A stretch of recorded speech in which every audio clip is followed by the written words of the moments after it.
വിമതരുടേത് പിശാചിൻ്റെ വഴിയാണ്. ഫ്രാൻസിസ് മാർപ്പാപ്പ. ഇന്ത്യയിലെ സീറോ മലബാർ സഭയിലെ വിഭാഗീയത പിശാചിൻ്റെ പ്രവൃത്തിയാണ്. തങ്ങൾ അർപ്പിക്കുന്ന വിശുദ്ധ കുർബാന അർപ്പണ രീതി മാത്രമാണ് ശരിയായ രീതിയെന്ന് ചില പുരോഹിതന്മാർ ഉൾപ്പെടെ ചില ആളുകളെ പിശാച് ബോധ്യപ്പെടുത്തിയിരിക്കുന്നു. ഐക്യത വേണമെന്ന് ഭക്തിയോടെ ആഹ്വാനം ചെയ്യുകയല്ല സഭാ നേതൃത്വം ചെയ്യേണ്ടത്. ഐക്യത സ്ഥാപിക്കാനുള്ള ഉത്തരവാദിത്വം നിറവേറ്റുകയാണ്. അനുസരിക്കാമെന്ന് വാഗ്ദാനം ചെയ്തിട്ടുള്ള പുരോഹിതന്മാരിൽ നിന്ന് സ്നേഹത്തിൻ്റെയും ശാന്തതയുടെയും പ്രസാദാത്മക വിധേയത്വമാണ് വിധേയത്വത്തിൻ്റെ മാതൃകയാണ് വിശ്വാസികൾ പ്രതീക്ഷിക്കുന്നത്. എറണാകുളം അങ്കമാലി അതിരൂപത 2 ദശകങ്ങളിലേറെയായി ലിറ്റർജി പ്രശ്നത്തിൽ കിടന്ന് തിളച്ച് മറിയുകയാണ്.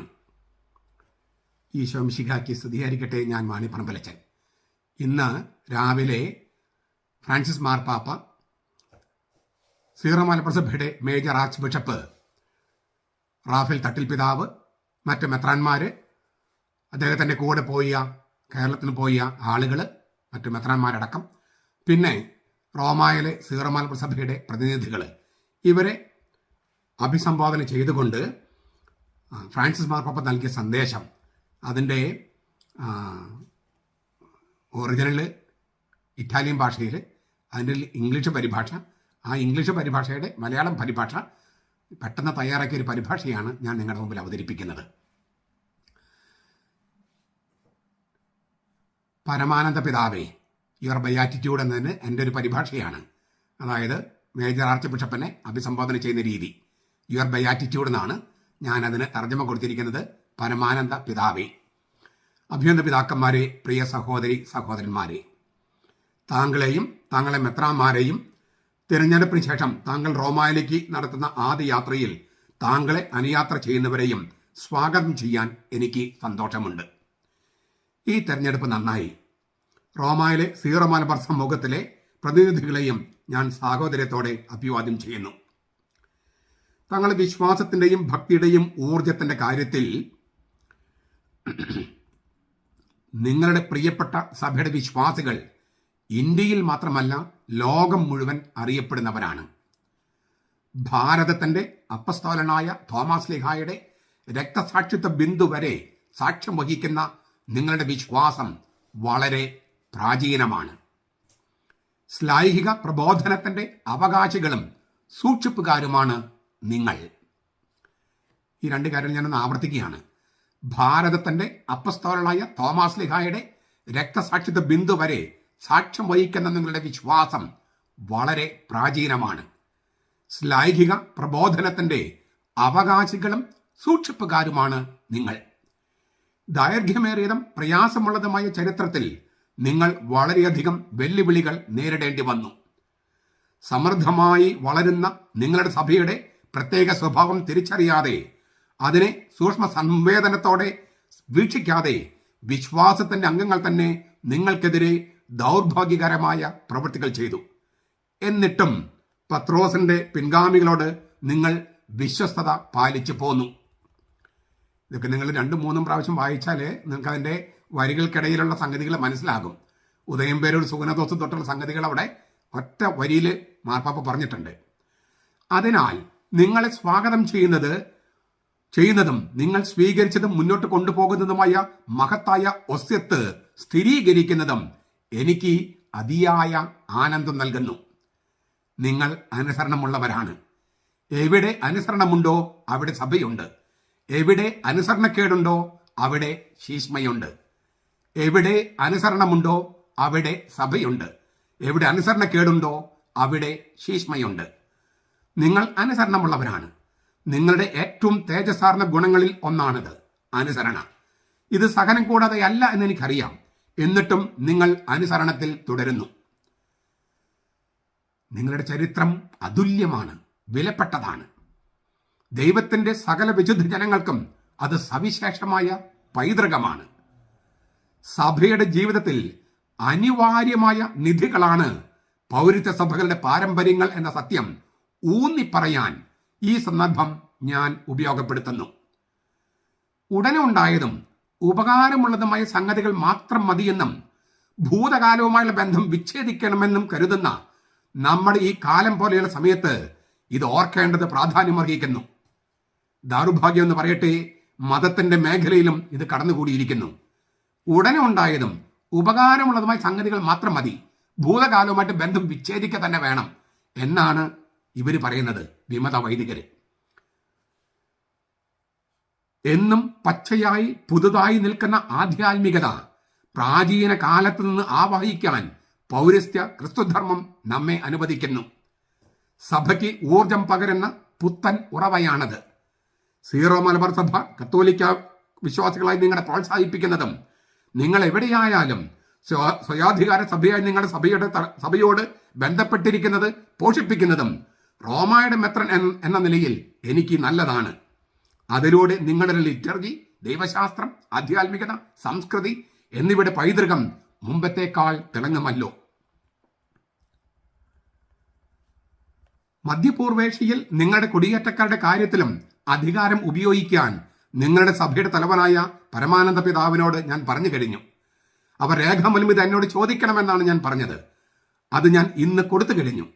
അദ്ദേഹത്തിന് ഇന്ന് മുതൽ അത് ഉപയോഗിക്കാം. തീർച്ചയായും ഇത് രേഖാമൂലം തരേണ്ടതുണ്ട്. എങ്കിലും അദ്ദേഹത്തിന് ഇന്ന് മുതൽ ആ അധികാരം ഉപയോഗിക്കാം. നിങ്ങളെ ഉല്ലംഘിക്കാനല്ല, സഹായിക്കാനാണ് ഞാൻ ആഗ്രഹിക്കുന്നത്.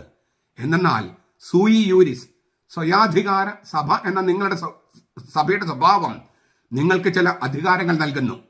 സാഹചര്യങ്ങൾ വിലയിരുത്താൻ, വെല്ലുവിളികൾ നേരിടാൻ, ഉചിതമായ നടപടികൾ എടുക്കാൻ, ഉത്തരവാദിത്വബോധത്തോടെയും സുവിശേഷം നൽകുന്ന ധൈര്യത്തോടെയും പ്രവർത്തിച്ചുകൊണ്ട് മേജർ ആർച്ച് ബിഷപ്പിനോടും സിനഡിനോടും വിശ്വസ്തത പാലിക്കാൻ. ഇതാണ് സഭയ്ക്ക് വേണ്ടത്. പത്രോസ് ഇല്ലാതെ, മേജർ ആർച്ച് ബിഷപ്പ് ഇല്ലാതെ സഭയില്ല. ഈ ലക്ഷ്യം മുൻനിർത്തി ഈ അടുത്ത കാലത്ത് ഞാൻ നിങ്ങളുടെ വിശ്വാസികൾക്ക് കത്തുകളും വീഡിയോ സന്ദേശവും അയച്ചു. സഭയുടെ നന്മയെ അപകടപ്പെടുത്തുന്ന ഒരൊറ്റ കാര്യത്തിൽ മാത്രം ഫോക്കസ് ചെയ്താൽ, അത് ഉപേക്ഷിക്കാൻ തയ്യാറായില്ലെങ്കിൽ അപകടകരമായ പ്രലോഭനങ്ങളിലേക്ക് വീഴുമെന്ന് ഞാൻ അതിലൂടെ മുന്നറിയിപ്പ് നൽകി. ഞാൻ ചിന്തിക്കുന്നത് മാത്രമാണ് ശരിയെന്ന് കരുതി മറ്റാരെയും കേൾക്കാതെ സ്വന്തം മനസ്സിനോട് മാത്രം ഒത്തുനോക്കുന്ന സ്വാർത്ഥതയാണത്. സ്പാനിഷ് ഭാഷയിൽ ഈ സ്വന്തം മനസ്സിനോട് മാത്രം ഒത്തുനോക്കുന്നതിനെ ഇങ്ങനെയാണ് വിശേഷിപ്പിക്കുക: ഞാൻ, എനിക്ക്, എന്നോട് കൂടെ, എനിക്ക് വേണ്ടി മാത്രം. അവിടെയാണ് പിശാച്, വിഭാഗീയതയുടെ ആശാൻ, യഥാർത്ഥത്തിൽ നിലനിൽക്കുന്നത്. ആ പിശാച് നുഴഞ്ഞു കയറി നാം ഒന്നായിരിക്കണമെന്ന കർത്താവിന്റെ ഹൃദയമായ താല്പര്യത്തെ, വിഭാഗീയത പാടില്ല, ഏകത പിളർക്കരുത് എന്ന് മരണത്തിന് തൊട്ടുമുമ്പ് കർത്താവ് പ്രകാശിപ്പിച്ച ആഗ്രഹത്തെ അപകടപ്പെടുത്താൻ ശ്രമിക്കുന്നത്. യോഹന്നാൻ 17:21. ഇക്കാരണത്താൽ ഐക്യത സംരക്ഷിക്കുക എന്നത് ഭക്തിയോടെയുള്ള ആഹ്വാനമല്ല, ചുമതലയാണ്. അനുസരണം വാഗ്ദാനം ചെയ്ത് പുരോഹിതന്മാർ കാര്യത്തിലാകുമ്പോൾ അത് സ്നേഹം, സൗമ്യത എന്നീ ഗുണങ്ങളോടെ ഉണ്ടാകുമെന്നാണ് വിശ്വാസികൾ പ്രതീക്ഷിക്കുന്നത്. പരമാനന്ദ പിതാവേ, ഏകത സംരക്ഷിക്കാൻ നമുക്ക് ഒരുമിച്ച് പ്രവർത്തിക്കാം. കടുംപിടുത്തം, വിഭാഗീയത എന്നിവയിലേക്ക് നയിക്കുന്ന ഐഹിക പ്രലോഭനത്താൽ വേട്ടയാടപ്പെടുന്ന നമ്മുടെ സഹോദരി സഹോദരന്മാർക്ക് വേണ്ടി അക്ഷീണം പ്രാർത്ഥിക്കാം. തങ്ങളെ സ്നേഹിക്കുകയും കാത്തിരിക്കുകയും ചെയ്യുന്ന വലിയൊരു കുടുംബത്തിന്റെ ഭാഗം മാത്രമാണ് അവരെന്ന് അങ്ങനെ തിരിച്ചറിയട്ടെ. ഞങ്ങളുടെ എറണാകുളം അതിരൂപത നിശ്ചയിക്കും. നിങ്ങൾ ആരാണ് എന്നാണ് എന്നോട് എപ്പോഴും ചോദിക്കുന്നത്. അതിനുള്ള ഉത്തരമാണിത്. തങ്ങളെ സ്നേഹിക്കുകയും കാത്തിരിക്കുകയും ചെയ്യുന്ന വലിയൊരു കുടുംബത്തിന്റെ ഭാഗം മാത്രമാണ് എറണാകുളം അങ്കമാലി അതിരൂപതയെന്ന് അവർ തിരിച്ചറിയട്ടെ. ധൂർത്തപുത്രന്റെ കഥയിലെ പിതാവിനെ പോലെ നമുക്ക് വാതിലുകളും ഹൃദയങ്ങളും തുറന്നിടാം. പശ്ചാത്തപിക്കുന്നെങ്കിൽ തിരിച്ചു വരാൻ അവർക്ക് പ്രയാസമുണ്ടാകില്ലല്ലോ. നാം അവർക്കായി കാത്തിരിക്കുന്നു. അതായത് സസ്പെൻഡ് ചെയ്യപ്പെടുന്ന, ഡിസ്മിസ് ചെയ്യപ്പെടുന്ന ആളുകൾക്ക് തിരിച്ചു വരാൻ വാതിലുകളും ഹൃദയങ്ങളും തുറന്നിട്ടിട്ടുണ്ട്. പശ്ചാത്തപിച്ചാൽ ഭയമില്ലാതെ നമുക്ക് കൂടിക്കാണുകയും ചർച്ച ചെയ്യുകയും ആകാം. അത് നല്ലത് തന്നെ. എന്നാൽ അതിനേക്കാൾ ഉപരി എല്ലാ അന്തരങ്ങളെയും രമ്യതപ്പെടുത്തുന്ന, പിരിമുറുക്കങ്ങളെ ഐക്യതയിലേക്ക് നയിക്കുന്ന പരിശുദ്ധാത്മാവിന്റെ വെളിച്ചം എല്ലാ തർക്ക വിഷയങ്ങളും പരിഹരിക്കട്ടെ എന്ന് നമുക്ക് പ്രാർത്ഥിക്കാം. ഒരു കാര്യം ഉറപ്പാണ്: അഹന്ത, പ്രത്യാരോപണം, അസൂയ അവയൊന്നും കർത്താവിൽ നിന്ന് വരുന്നതല്ല. അവയൊന്നും ഏകതയിലേക്കും ഐക്യതയിലേക്കും നയിക്കുകയുമില്ല. സ്നേഹത്തിന്റെയും ഐക്യതയുടെയും കൂതാശയ പരിശുദ്ധ കുർബാനയോട്, നമ്മുടെ ഇടയിലുള്ള അവന്റെ സാന്നിധ്യത്തിന്റെ സാരാംശമായ ഈ കൂതാശയോട് ചില വിശദാംശങ്ങളുടെ പേരിൽ ഗൗരവപൂർണമായ അനാദരവ് കാണിക്കുന്നത് ക്രിസ്തീയ വിശ്വാസത്തോട് ചേർന്ന് പോകില്ല. യഥാർത്ഥ മാനദണ്ഡം, പരിശുദ്ധാത്മാവിൽ നിന്ന് ഉരുത്തിരിയുന്ന ആധ്യാത്മിക മാനദണ്ഡം ഒന്നാകലാണ്. നമ്മുടെ വിശ്വാസികളോടും സഭയുടെ ഐക്യത്തോടും നമുക്കുള്ള പ്രതിബദ്ധത എന്തെന്നും നമുക്ക് ലഭിച്ച ദാനങ്ങളോട് എളിമ, ബഹുമാനം, അനുസരണം എന്നിവ ഉണ്ടോ എന്നും ആത്മശോധന ചെയ്യാൻ ഇത് നമ്മോട് ആവശ്യപ്പെടുന്നു. പ്രശ്നം, പ്രതിസന്ധി എന്നിവ വരുമ്പോൾ നിരുത്സാഹപ്പെടരുത്. പ്രയാസങ്ങളുടെ മുമ്പിൽ നിസ്സഹായരാകരുത് എന്ന് എല്ലാവരോടും ഞാൻ പറയുന്നു. സഹോദരി സഹോദരന്മാരെ, പ്രത്യാശ നാം ഊതിക്കെടുത്തരുത്. ക്ഷമ കെട്ടുപോകരുത്. ശത്രുത വളർത്തുന്ന മുൻവിധികളിൽ വീണു പോകരുത്. കർത്താവ് നാം ഏൽപ്പിച്ച വലിയ ദൗത്യത്തിന്റെ വിശാലമായ ചക്രവാളങ്ങളിലേക്ക് നോക്കുക. വിശ്വസിക്കാത്തവർക്ക് ഇടർച്ച നൽകുകയല്ലോ, കർത്താവിന്റെ സാന്നിധ്യത്തിന്റെ അടയാളമാവുകയാണല്ലോ ആ ദൗത്യം. തീരുമാനങ്ങൾ എടുക്കുമ്പോൾ ദരിദ്രരുടെയും അപരിദ്രരെയും കുറിച്ച് ചിന്തിക്കുക. ഇന്ത്യയിലും വിദേശത്തും അതിരുകളിൽ ജീവിക്കുന്നവരെ ഓർക്കുക. അസ്തിത്വ പ്രതിസന്ധി നേരിടുന്നവരെ ഓർക്കുക. സഹിക്കുന്നവരെയും പ്രത്യാശയുടെയും സാന്ത്വനത്തിന്റെയും അടയാളങ്ങൾ കാത്തിരിക്കുന്നവരെയും ഓർക്കുക. പല സ്ഥലങ്ങളിലും ക്രിസ്ത്യാനികളുടെ ജീവിതം ദുസ്സഹമാണെന്ന് എനിക്കറിയാം. പക്ഷെ തിന്മയോട് നാം പ്രതികരിക്കുന്നത് നന്മ ചെയ്തുകൊണ്ടാണ്. അതാണ് ക്രിസ്ത്യാനികളെ മറ്റുള്ളവരിൽ നിന്നും വ്യത്യസ്തമാക്കുന്നത്. മനുഷ്യകുലത്തിന് നന്മയ്ക്ക് വേണ്ടി എല്ലാ വിശ്വാസികളും അക്ഷീണം പ്രവർത്തിക്കുന്നതും ക്രിസ്തീയതയുടെ തനത് ലക്ഷണമാണ്. കുടുംബങ്ങളുടെ രൂപവൽക്കരണം, മതബോധനം എന്നീ കാര്യങ്ങളിൽ നിങ്ങളുടെ സഭയുടെ പ്രതിബദ്ധതയ്ക്ക് ഞാൻ നിങ്ങളോട് നന്ദി പറയുന്നു. യുവാക്കളെയും ദൈവവിളിയെയും ലക്ഷ്യം വെച്ച് നിങ്ങൾ ചെയ്യുന്ന കാര്യങ്ങൾക്ക് എൻ്റെ പിന്തുണയുണ്ട്. പ്രാർത്ഥനയിൽ ഞാൻ നിങ്ങളോടൊപ്പമുണ്ട്. ഞാൻ നിങ്ങളെ എൻ്റെ ഹൃദയത്തിൽ കൊണ്ടു നടക്കുന്നു. നിങ്ങളുടെ സഹോദരി സഹോദരന്മാരിലേക്ക് എൻ്റെ ഈ പ്രോത്സാഹനം കൊണ്ടുപോവുക. ക്രൂശിതനും ഉത്ഥിതനുമായ യേശുവിലേക്ക് നമുക്ക് ഒരുമിച്ച് നോക്കാം. അവൻ നമ്മെ സ്നേഹിക്കുന്നു, നമ്മെ ഒന്നാക്കുന്നു. ഒരൊറ്റാൽത്താരയ്ക്ക് ചുറ്റും സമ്മേളിക്കുന്ന കുടുംബം പോലെ നമ്മെ ഒന്നാക്കുന്നു. തോമാസ് ലീഹായെ പോലെ അവന്റെ മുറിവുകളിലേക്ക് നമുക്ക് നോക്കാം. വിശക്കുന്നവരിലും ദാഹിക്കുന്നവരിലും ഉപേക്ഷിക്കപ്പെട്ടവരിലും കാരാഗ്രഹത്തിലുള്ളവരിലും ആശുപത്രികളിലും തെരുവുകളിലും ഉള്ളവരിലും ആ മുറിവുകൾ ഇപ്പോഴും സജീവമായി കാണാം. അവരെ വാത്സല്യത്തോടെ സ്പർശിക്കുമ്പോൾ നാം ജീവനുള്ള ദൈവത്തെ നമ്മുടെ ഇടയിലേക്ക് സ്വാഗതം ചെയ്യുകയാണ്. തോമാസ് ലീഹായെ പോലെ നാം ഈ മുറിവുകളിലേക്ക് നോക്കുന്നു. അത് ശിഷ്യന്മാരെ പേടിപ്പിക്കുകയും പ്രത്യാശയില്ലാത്ത കുറ്റബോധത്തിലേക്ക് നയിക്കുകയും ചെയ്യുമായിരുന്നു. എന്നാൽ അതിൽ നിന്നാണ് ക്ഷമയുടെയും കാരുണ്യത്തിന്റെയും നീർച്ചാലുകൾ ഒഴുകിയത്. വലിയ ഹൃദയം എപ്പോഴും വലിയ ഹൃദയമായിരിക്കും.